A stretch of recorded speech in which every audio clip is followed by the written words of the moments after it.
Hello friends, welcome to Teachers Empire. आज के इस वीडियो लेक्चर में मैं फिर से डिस्कस करूंगा उत्तराखंड एलटी और लेक्चरर के एस्पेक्ट से इम्पोर्टेंट कुछ एमसीक्यू को। ये एमसीक्यू उत्तराखंड की सभी यूनिवर्सिटीज़ के राइटर्स को और एलटी के प्रीवियस ईयर राइटर को कंबाइन करके बनाए गए हैं। तो चलिए मैं शुरुआत करता हूँ आज के फर्स्ट क्वेश्चन से। परसों हमने क्वेश्चन नंबर 36 तक हमने कंप्लीट कर लिए थे। आज मैं 37 से स्टार्ट करूँगा। जो 37 नंबर का आपका क्वेश्चन है वो है, who said about Keats he is with Shakespeare. Options आपको दिए गए हैं, विलियम हेजलिट, हंट, कीट्स या मैथ्यू अर्नोल्ड। इसका सही आंसर होगा ऑप्शन नंबर डी, यानी मैथ्यू अर्नोल्ड ने ऐसा कहा था कि ही इज़ विथ शेक्सपियर। और किसके बारे में कहा था? जॉन कीट्स के बारे में कहा था।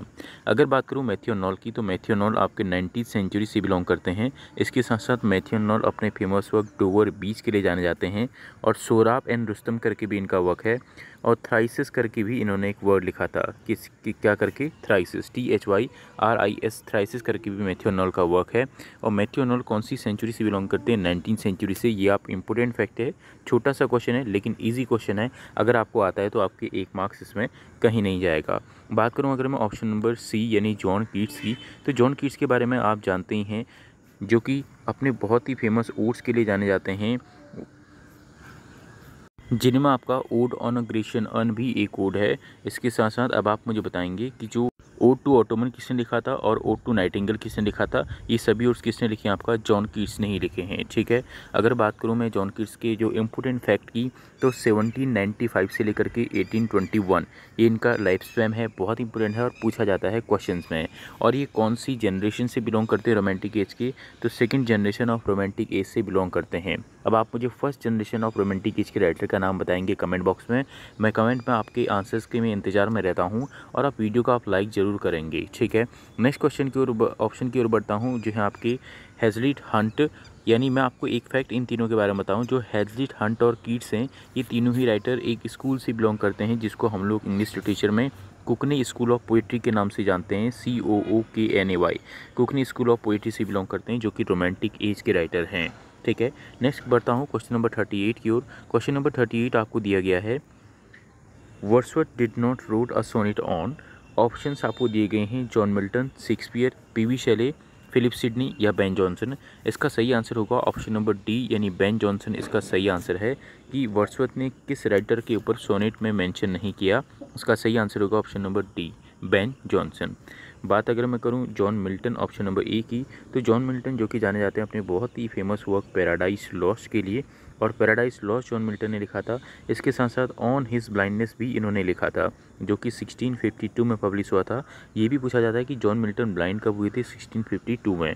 और ये पूछा जाता है कि जॉन मिल्टन किस एज में ब्लाइंड हुए थे? तो 42 ईयर्स की उसमें इनकी एज थी।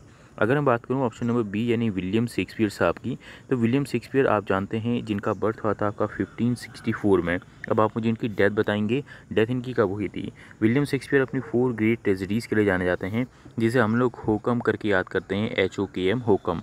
H for Hamlet, O for Othello, K for King Lear और M फॉर मैकबेथ।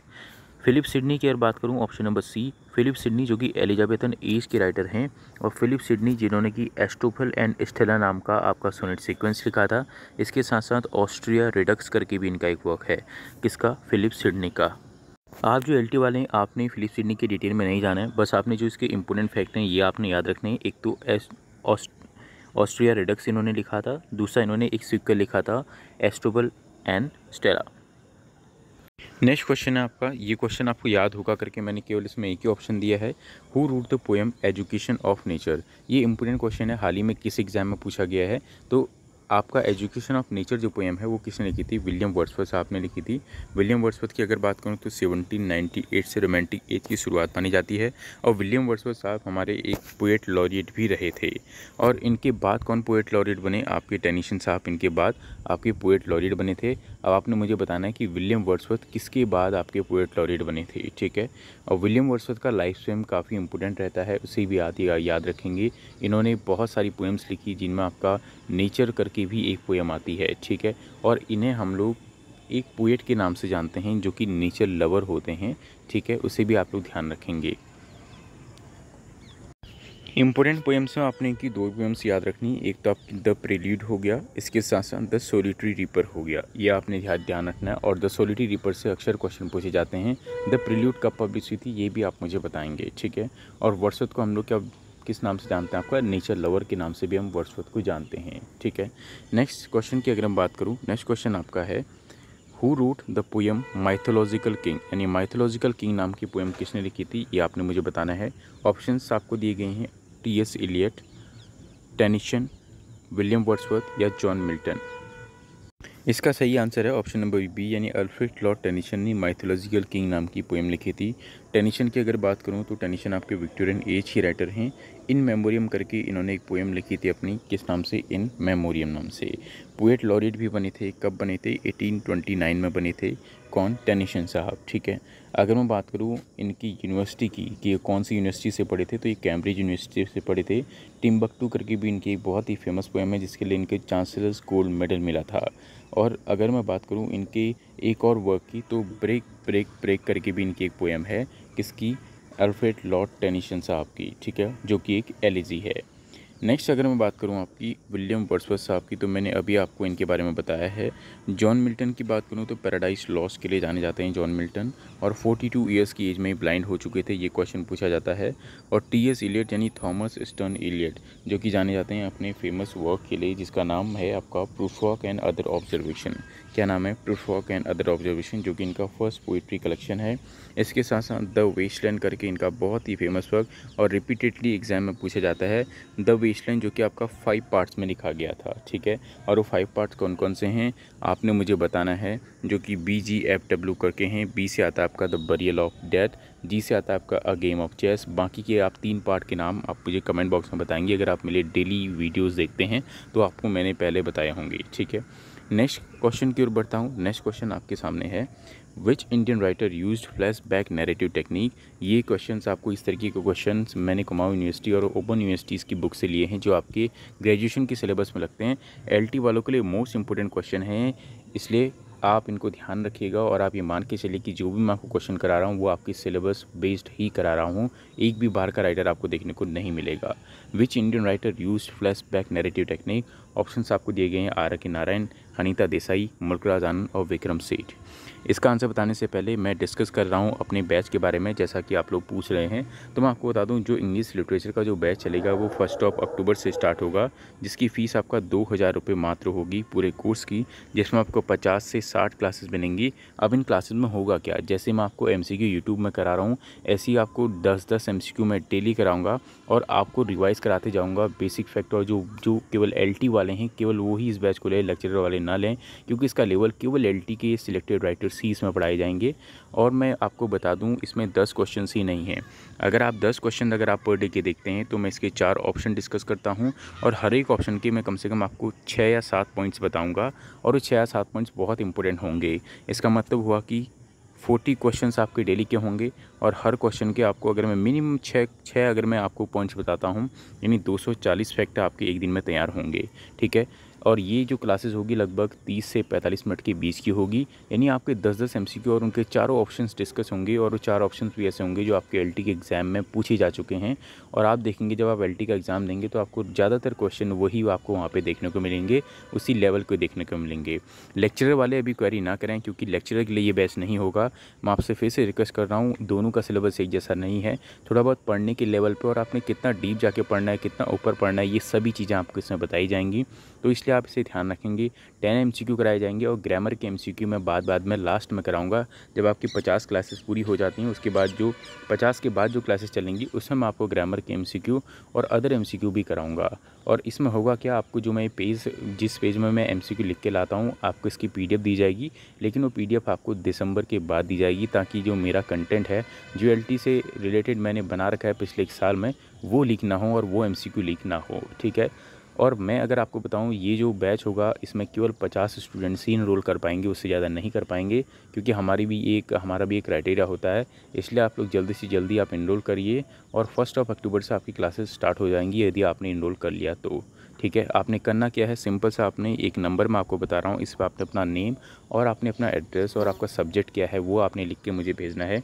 वो नंबर है आपका 7906636856। ठीक है, ये नंबर है, इस पर आप कॉल आप करेंगे तो आप ऑफिस टाइम पे करिएगा। और अगर आपने मैसेज के थ्रू अगर आपने जानकारी लेनी है तो आप व्हाट्सएप में मैसेज छोड़ सकते हैं। मैं फिर से रिपीट कर दूं, 7906636856। बढ़ता हूं अब मैं क्वेश्चन के आंसर की ओर। तो जो फ्लैशबैक नैरेटिव टेक्निक का यूज़ करने वाले हैं आपके R.K. नारायण साहब, जिनका पूरा नाम है आपका रासीपुरम कृष्णा स्वामी नारायण। ठीक है, ये इनका पूरा नाम है। इससे पिछली बार भी LT में आपकी क्वेश्चन पूछा गया है। R.K. नारायण की अगर मैं बात करूं तो रासीपुरम कृष्णा स्वामी नारायण इनका पूरा नाम है। और इनकी एक ट्रायलॉजी है जिस पे बेस्ड आपका पक्का इस साल भी MCQ बनेगा। जो ट्रायलॉजी है इनकी, उसको आप लोग कैसे याद कर सकते हैं। आपने SBI बैंक का नाम सुना होगा, तो आपने SBI की जगह पे आपने क्या याद रखना है, SBE करके आपने याद रखना है। तो S से आ जाएगा आपका उस ट्रायलॉजी में कौन कौन से वर्क हैं। S से आ जाएगा स्वामी एंड हिज फ्रेंड्स, और B से आ जाएगा आपका द बेस्टर ऑफ आर्ट, और E से आ जाएगा आपका द इंग्लिश टीचर। ये ट्रायलॉजी के वर्क हैं, यानी ट्रायलॉजी जो कि कलेक्शन ऑफ वर्क होता है। क्वेश्चन आपसे इस तरीके से पूछेगा कि इनमें से कौन सा एक वर्क इस ट्रायलॉजी में इंक्लूड नहीं है।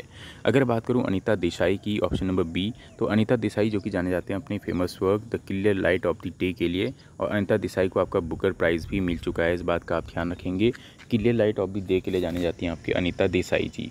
और अनीता देसाई ने बहुत सारे अदर वर्क भी लिखे हैं जो कि आपके सिलेबस में जो गढ़वाल यूनिवर्सिटी के सिलेबस में लगे हैं, जिनमें मैं आपको बता दूं, एक तो उनको साहित्य अकेडमी अवार्ड भी मिला था, पद्म भूषण भी मिला था। इसके साथ साथ ये 3 बार लगभग आपका बुकर प्राइज़ के लिए लिस्टेड हुई थी, लेकिन मिला नहीं था, इसको आप ध्यान रखेंगे। बुकर प्राइज़ के लिए लिस्टेड हुई थी लेकिन मिला नहीं था।